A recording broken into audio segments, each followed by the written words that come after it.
శ్రీ అక్కిరాజు రమాపతిరావు మంజుశ్రీ గారు కూర్చె ప్రసిద్ధ రచయితల ప్రశస్త వ్యాస సంకలనం సాహితీ వైజయంతి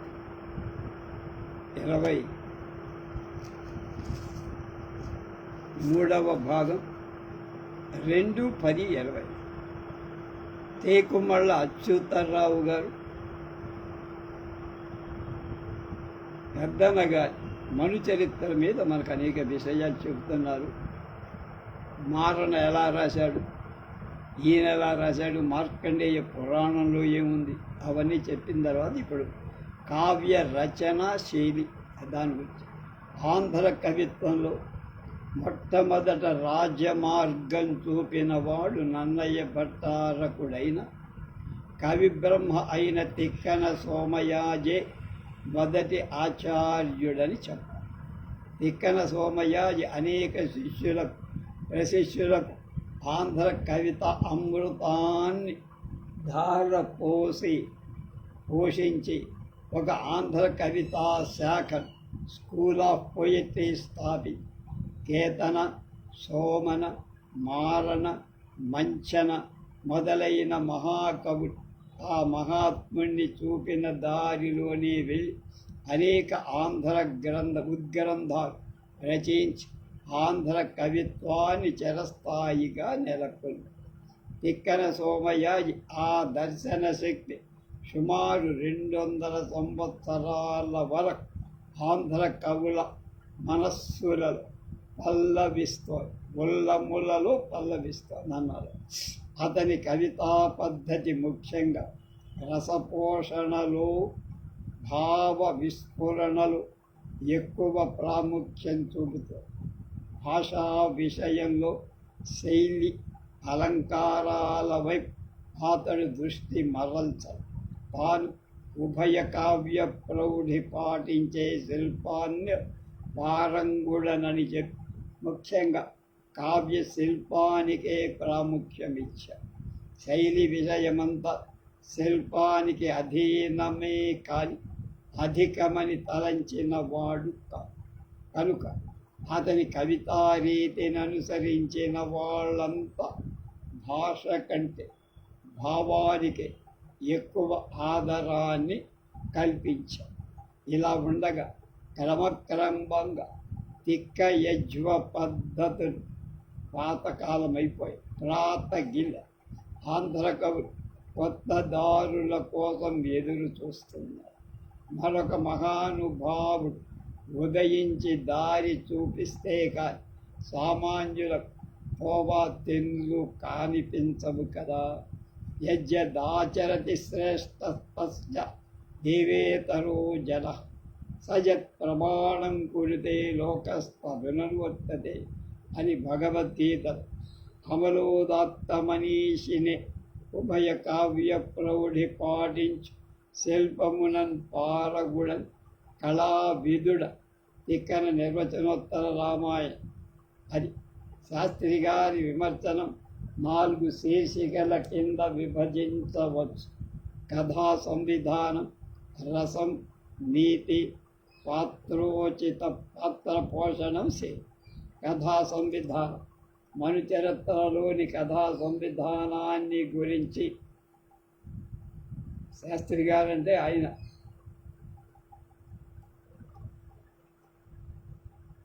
బ్రహ్మయ్య శాస్త్రి గారు రాసిన స్వారోచితమను సంభవం రస సమంచిత కథలతో ఉప్పేది కాన తన రచనకు కనుకూలం అవటం. సహజంగా రస సమంచితత్వాన్ని కథలేవో ఎంచుకొని వాటికి తగిన తన రచనలో రసం పుట్టించే సామర్థ్యం తనలో అంతగా లేదు. ఈ విధంగా పెద్దనాయుడి కథా సంవిధానాన్ని గురించి శాస్త్రి గారు రాశారు. మను చరిత్రను ఎంచుకోవటంలో పెద్దనాయుడికి ఎంతమాత్రం అధికారం లేదని, ఆ పనిని కృష్ణదేవరాయల వారే చేసి ప్రబంధం రచించమని ఆజ్ఞాపించారని మను చరిత్రను జాగ్రత్తగా చదివిన వాళ్ళకి స్పష్టం. అది అలా ఉంటే ఈ వాదం ఎంత నీరసంగా, ఎంత విపరీతంగా ఉందో ఆలోచన. మహాకవులు రసవంతమైన కథలను వెదికికొని కావ్యాలు రచించటానికి కారణం వాళ్ళు రసహీనాలైన కథలు రసవంతాలుగా చేయలేకపోవుట అని శాస్త్రి గారి అభిప్రాయం కనపడు. కాళిదాస, భవభూతి, షేక్స్పియర్, మిల్టన్ మొదలైన మహాకవి శాస్త్రి గారి మాటలు వింటే తలలు వంచుకొని సిగ్గుపడాలి. ఏమైతే ఈ మహాకవులందరూ రసవత్తరమైన కథలే వెతికి వాటి నాటకాలుగా కానీ ప్రబంధాలుగా కానీ రాసిన వాళ్ళు. వీరి పని వంటి పనిని శాస్త్రి గారు నిరసించడం నాకు ఆశ్చర్యం వేస్తోందంటారు. ప్రపంచంలో ధనికులు, దరిద్రులు చక్కని పిల్లలను వివాహాలు చేసు. శాస్త్రి గారు చెప్పిన కారణం ఏమిటంటే వారు కురూపులైన పిల్లలు మగలు నాణ్యాలు పెట్టి దృష్టికింపుగా చేయలేరు కనుక సహజ సౌందర్యం గల పిల్లలని వెదికి పెళ్ళాడుతారు. ఈ వాదం గురించి ఇంతకంటే ఎక్కువ రాయకూడదంటూ కేవలం జ్ఞానశూన్యుడు కాని ఏ మనుజుడైన శాస్త్రి గారి వాదాన్ని అంగీకరింపడని చెప్పచ్చు. ఇక పెద్దనార్యుడు చేతకాని వాడై రస సమంచిత కథతో నొప్పారు స్వారోచిషమను సంభవమనే కథ గ్రహించి ప్రబంధాన్ని రచించడానికి మొదలు. కానీ మూలంలో ఉన్న కథనైన సందర్భశుద్ధిగా చెప్పలేకపోయారు అని శాస్త్రి గారి అభియోగం. దీనికి వారిచ్చిన హేతు కుతపకాలం, అది మధ్యాహ్నం. ప్రవరుని ఇంట కుతపకాలంలో అంటే 11-12 గంటల మధ్య ఒక యోగి సిద్ధుడు వచ్చి ఆతిథ్యం తీసుకున్నాడు. భోజనం తరువాత కొంతసేపు ప్రసంగం. సిద్ధుడిచే పాదలేపం పొంది ప్రవరుడు హిమగిరికి పోవడు. అక్కడ చోద్యాలు చూసి మధ్యాహ్నమైనట్లు కనిపెట్టాడని గ్రంథం. కుతపకాలానికి మధ్యాహ్నానికి మధ్య ఇన్ని పనులు జరగనా కనుక పెద్దన్న కాల నిర్ణయంలో పొరపడ్డాడని కొందరు, లేదని కొందరు వాదోపవాదాలు జరిగి శ్రీ శాస్త్రి గారి ఎదిరి వాదాలన్నింటినీ ఖండించి పెద్దన్న అసందర్భం చేశాడని స్థిరపడి ఈ వాద ప్రతివాదాల బుద్ధి చాతుర్యంతో నాకేం పనిలేదు. ఈ కుతపకాల విషయం పెద్దన్న గ్రంథంలో ఒక కళంకంగా చెప్పేంతటి గొప్ప విషయమా?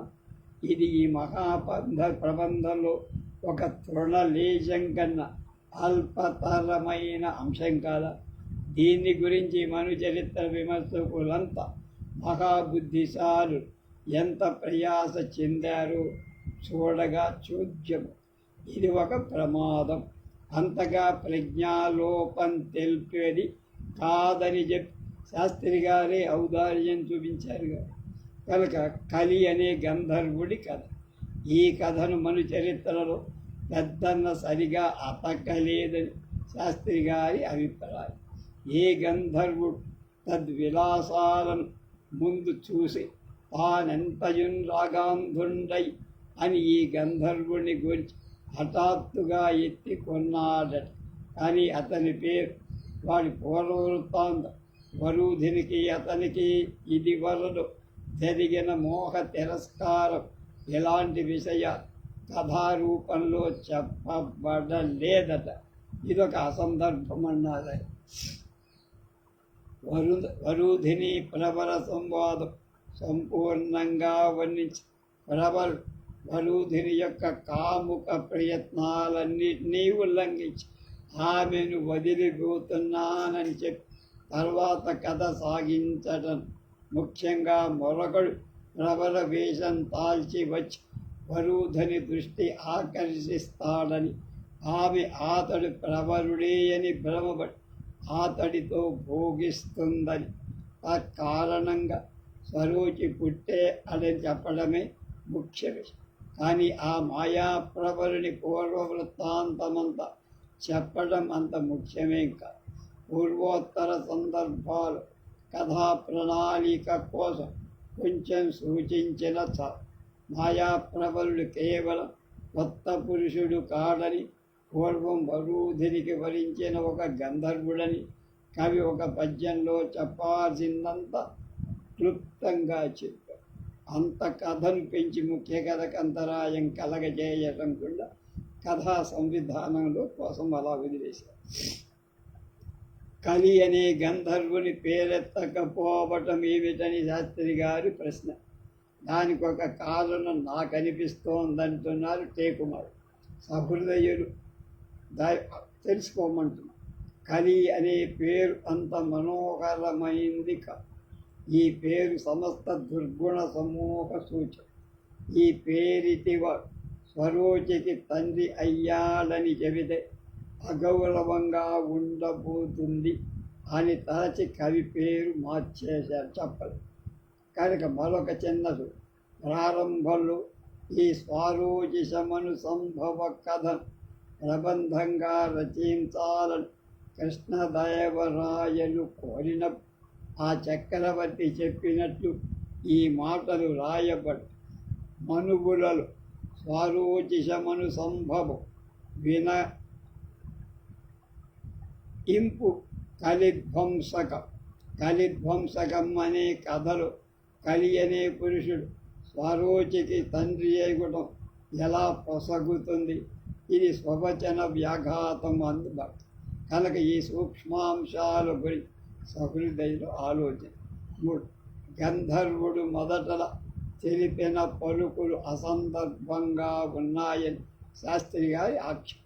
ఒక్కొక్క వేళ పద్మముకు నొల్లమించి ఒక్క వేళ జన్మక్కు ఔన్మక్కువ కాలమి క్షణక్షణములు జబరాండ్ర చిత్తములు సుఖింపగాదగు.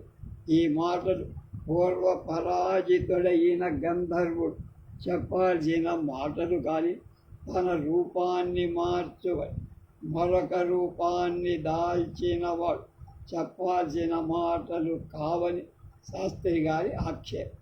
ఈ ఆక్షేపణ సమంజసంగానే ఈ మాటలు సందర్భానికి తగినట్టుగా కూడా మరికొన్ని స్వల్పాంశాలు కూడా అసందర్భంగా చెప్పారు. అక్షర అస్వేదత ఒక చోట, స్వేదత మరో చోట, ప్రబలుడు అప్రతిగ్రహీత అని ఒక చోట, కాసు వీసము దొరకకపోవటం చేత కలిగిన దారిద్ర్య ప్రశంస ఈ అది స్వల్పాంశాలు మాత్రం సూచించి కథా సంవిధానంలో పెద్ద సందర్భశుద్ధిగా వ్రాయలేదని కథను పాడు చేశాడని నిర్విష్ట నిరసోక్తులను తెగనాడు. అయి ఉదహరించిన అంశాలని కొంచెం ఎత్తు తగ్గులుగా తృణలేశాలు గడ్డిపాత సరసులు. ఇవి కథలకు ఏ విధమైన నెరసులు. ఇది కథకు ఏ విధమైన బాధ కానీ అనౌచిత్య దోషం కానీ అంతరాయం కానీ కలగ చేసిన కావి కావు. ఈ స్వల్ప స్కారిత్యం వల్ల కథలో సందర్భశుద్ధి ఏం తగ్గింది? ఇటువంటి నరుసులు ప్రతి మహాగ్రంథంలో కొంచెమైనా ఉండకుండా ఉంటాయా? బళి మంచి మాటయ ప్రబంధము నా జలరాశి దాని లోపల నెరసులు గణింతులే అపారములో మణులెల్లనుండగనని కంసాలి రుద్రయ్య చెప్పినట్టు ఈ నరుసులను బట్టి ఒక ఉద్గ్రంథమంతా తెగనాడట విమర్శన ఔదార్యాన్ని కానీ పరిణామ పరిజ్ఞానాన్ని కానీ సూచించవు. రసం నీతి మరు చరిత్రలో రస విమర్శనంలో నీతి విచారణలో శాస్త్రి గారు చాలా వరకు కాశీభట్ల బ్రహ్మయ్య శాస్త్రి గారు వారు చేసిన తప్పిదారు బడి పిల్లలు చేయతగినవి కూడా కావు. అనుభవశాలులు విమర్శక విశారదులు శాస్త్రి గారు చేయదగినవి అస్సలు. వీరు చేసిన పొరపాటు సామాన్య దృష్టికి రెండు విధాలు. దేశకాల పాత్రాలను ఆలోచించుకోకపోవడం. కథా పాత్రలు వాళ్ళ అవస్థలను చెప్పిన మాట కేవలం కవి హృదయమనే అభిప్రాయం దురభిప్రాయం. ఈ రెండు విధాలైన పొరపాట్ల మూలం వారు ఈ కావ్యం నీతిబాహ్యమని, తుచ్చ శృంగార రస భరితమని ముద్ర వేసి వీరి అభిప్రాయాన్ని ప్రతిఘటించడం ఆంధ్ర గీర్వాణవాణి విషయమై కొంత ప్రస్తావనగా చెప్ప. ప్రపంచంలో ఏ వాంగమయాన్ని చూసిన శృంగార రసమే ప్రధానం. ఆ శృంగార రసం అనేక విధాలుగా ప్రదర్శితమవు. దేశ భేదాన్ని బట్టి శృంగార రస వర్ణన భేదం చూపడు. పాశ్చాత్య దేశాలలో శృంగార రస వర్ణన ప్రాచ్య దేశాలలో శృంగార రసవర్ణాలని పోలి ఉండ. మన హిందూ దేశంలో ప్రాచీన కాలం నుండి శృంగార రసవర్ణాలకు నాయికల బాహ్య అవయవ వర్ణన ముఖ్య విశేషం. పురుషులలో నవయువ సౌందర్యం, స్త్రీలలో కచకుచాది వర్ణన శృంగార రసానికి ఉద్దీపకాలై ఉపాంగాలై. ఈ ఆచారం సంప్రదాయ సిద్ధమైన మహాకవులంతా ఎంత నీతి ప్రబోధకులైన కచకుచాది వర్ణన ఎంత మాత్రం దుర్నీతి ప్రేరకమని ఎంచి ఉండలా. ఈ సంప్రదాయం మొదట సంస్కృత వాంగ్మయంలో పుట్టి సంస్కృత మాతృ కనుక దేశ భాష్య వాంగ్మయంలో కూడా ఇది వాడుకలో కనుక కచకుచాది వర్ణనం ఈ కాలం వరకు కవులలో అనివార్యమై కావ్యరీతిగా పరిగణించబడి ఇప్పుడిప్పుడు ఆంగ్లేయ సంసర్గంలో కొంతవరకు ఈ సంప్రదాయం. కానీ మన దేశంలోని ప్రాచీన వాంగ్మయాన్ని పరిశీలిస్తే ఈనాటి రస ప్రమాణాలు ఉపయోగపరచటం అన్యాయం.